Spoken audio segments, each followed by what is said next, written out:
अस्सलामु अलैकुम वरहमतुल्लाहि वबरकातुहू। अल्हम्दुलिल्लाहि रब्बिल आलमीन अस्सलातु वस्सलामु अला रसूलिहिल करीम।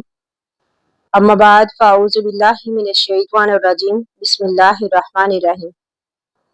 मौजूद सामियात, जैसा कि हम सब जानते हैं कि मुहर्रम अल हराम इस्लामी साल का पहला महीना है और ये उन 4 महीनों में शामिल है जिन्हें अल्लाह ताला ने खास हुर्मत अता फरमाई।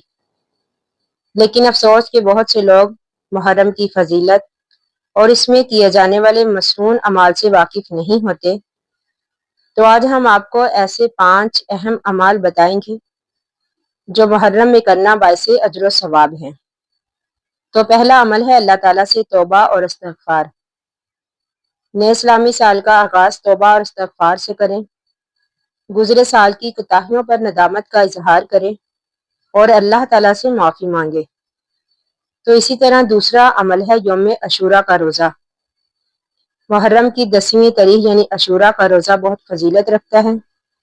हमारे प्यारे नबी करीम सल्लल्लाहु अलैहि वसल्लम ने फरमाया कि अशूरा का रोज़ा गुजरे हुए एक साल के गुनाहों का कफारा बन जाता है।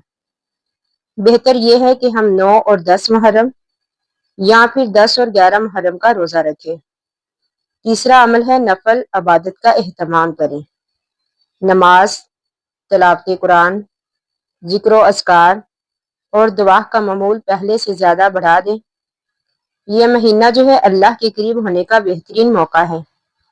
तो इस तरह चौथा अमल है वाक़या करबला से सबक हासिल करें।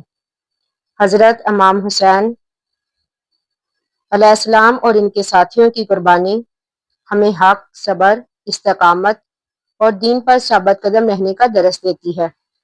तो इसी तरह पांचवा अमल है सदका और खैरात। मुहर्रम में गरीबों, यतीमों और ज़रूरतमंदों की मदद करें।